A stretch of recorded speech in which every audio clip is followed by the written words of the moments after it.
Aku bersaksi bahwa tiada Tuhan selain Allah dan Muhammad adalah utusan Allah. Dan aku bersaksi bahwa Nabi Muhammad adalah utusan Allah. Kemudian saudari anak sama Bismillah. Bismillahirrahmanirrahim. Astagfirullahaladzim. Astagfirullahaladzim. Asyhadu an la ilaha illallah wa asyhadu anna Muhammadar Rasulullah. Aku bersaksi bahwa tiada Tuhan selain Allah dan Muhammad adalah utusan Allah. Cukup silakan. Cukup kan? Ulangi lagi. Kita ulang lagi. Oh, kita minta diulang lagi. Lebih mantap ya.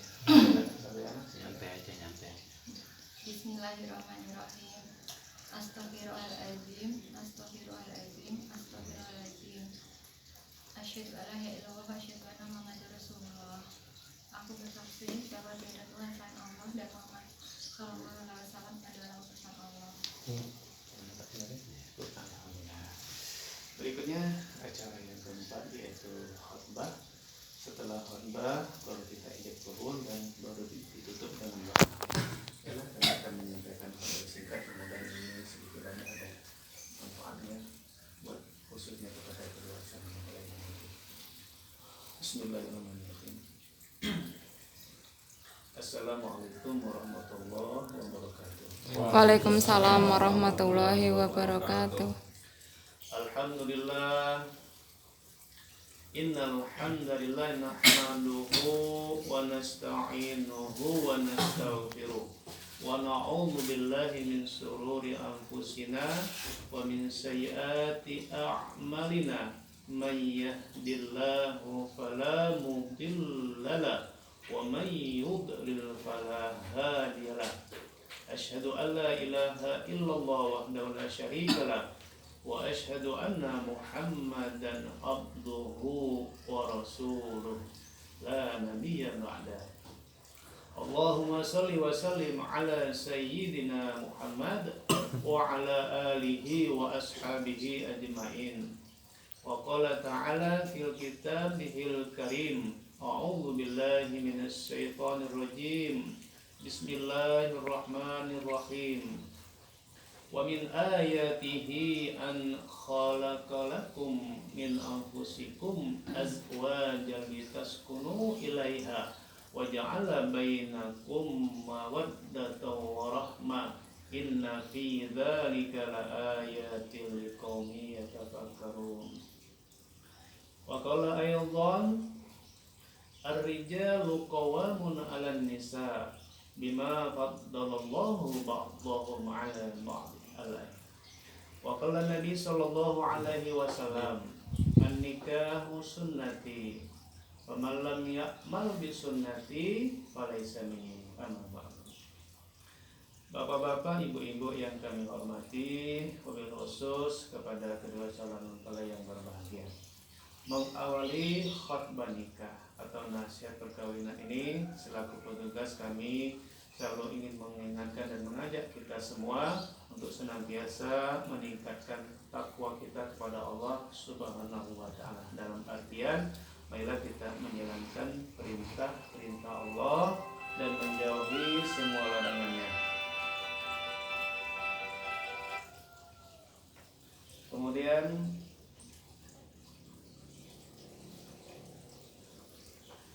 salawat dan salam marilah kita sampaikan kepada junjungan kita Nabi besar Muhammad sallallahu alaihi wasallam beserta keluarga dan pengikut beliau.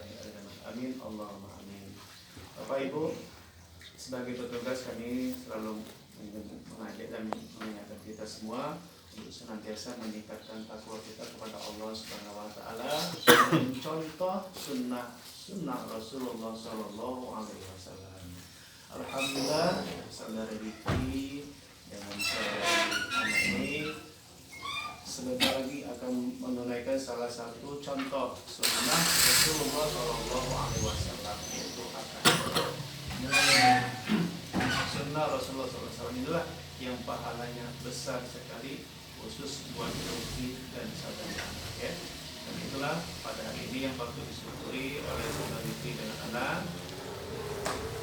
Alhamdulillah, insya Allah saudara Luki dan anak telah menunaikan salah satu sunnah Rasul apabila sudah terucap ijab kabul ini nanti. Ini yang harus pertama kali saudara Riki dan anak harus disyukuri nikmat Allah ini. Kemudian yang kedua yang ingin saya sampaikan bahwa kepada saudara Riki terutama setelah terucap ijab kabul saudara Riki ya, untuk ucapannya alhamdulillah sudah kami siapkan. Nah setelah terucap ijab kabul itu nanti saudara Riki akan berubah status hukum antara Riki dengan saudari Ana. Yang tadinya hukumnya masih haram, namun setelah terucap ijab kabul maka yang haram tadi alhamdulillah akan berubah menjadi halal buat Riki dengan Ana. Bahkan lebih dari itu pahalanya besar sekali buat Riki dengan Ana. Dan kenapa? Kalau sudah berumah tangga pahala suami istri itu selalu dilipat gandakan oleh Allah Subhanahu wa taala. Salah satu contoh misalnya kalau masih bujang, masih gadis, salat di rumah sendirian pahalanya cuma 1 kali atau 1 derajat. Tapi kalau sudah berumah tangga, Riki menjadi imam buat anak, pahalanya sudah 27 derajat. Itu salah satu contoh aja. Bahkan banyak pahala-pahala yang bisa menenangkan kedua mempelai dan menyembuhkan hati suami istri kalau sudah berumah tangga. Kita kalau masih single jadi mendirikan kadang-kadang timbul dosa dan lain sebagainya. Nah kemudian yang berikutnya kepada saudari Ana. Setelah terucap ijab kabul saudari Ana, Anda akan berubah statusnya dari seorang perawan menjadi seorang istri dari laki-laki pilihan Ana, yaitu saudara Riki. Nah dalam rumah tangga saudari Ana sudah merupakan keharusan ya, bahkan sudah merupakan kewajiban buat seorang istri itu untuk selalu senantiasa hormat patuh kepada suami. Apapun itu yang diminta, apapun itu yang diperintahkan oleh suami anak, selama tidak bertentangan dengan, pertama tidak bertentangan dengan syariat ajaran agama kita, dan juga tidak bertentangan dengan kodrat seorang wanita, yaitu buat anak sebagai seorang istri itu hukumnya wajib ya, patuh hormat kepada suami ya, tapi dalam rangka taat kepada Allah ya. Namun sebaliknya juga kalau perintah suami atau ajakan suami yang melanggar syariat ajaran agama, anak juga boleh menasihati, memberi masukan, menegur suaminya bahwa ini dalam agama kita tidak boleh dilaksanakan atau tidak boleh dilakukan ya. Jadi boleh istri menasihati atau menegur suaminya. Karena apa? Karena suami bukannya seperti malaikat yang tidak mempunyai kesilapan dan kesalahan, tentunya kadang-kadang ada juga kalanya suami emosi dan lain sebagainya, terlepas kontrol dan sebagainya, sehingga dia kebablasan. Nah itu boleh istri menasihati dengan cara yang bijak dan yang baik ya. Dan begitu juga saudara Riki kalau sebagai seorang suami sudah jadi panutan, Riki juga harus memulai contoh teladan dari rumah tangga dari dirinya terlebih dahulu ya. Kalau Riki ingin saudari anak ini nanti menjadi istri yang soleha, patuh kepada suami, nah tentunya dimulai dari kepala keluarga, yaitu dari saudara Riki dulu ya. Misalnya hal-hal yang kita ya, sholat biasakan sholat berjamaah sedikit-sedikit, ada waktu di rumah sempatkan membaca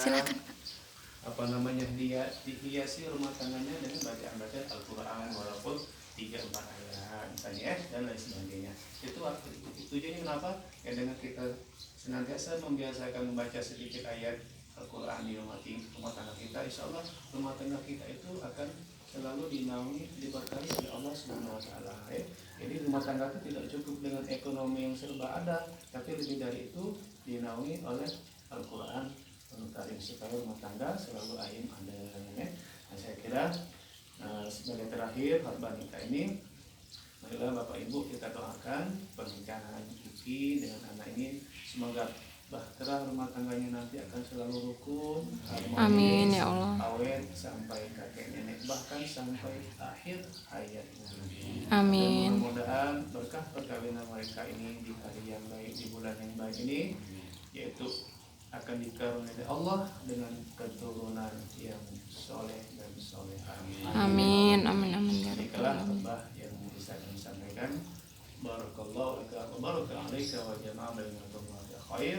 Aqulu qawli hadza wa astaghfirullahal 'azim li wa lakum wa lisa'il muslimin wal muslimat wal mu'minina wal mu'minat fastaghfiruhu innahu huwal ghafurur rahim.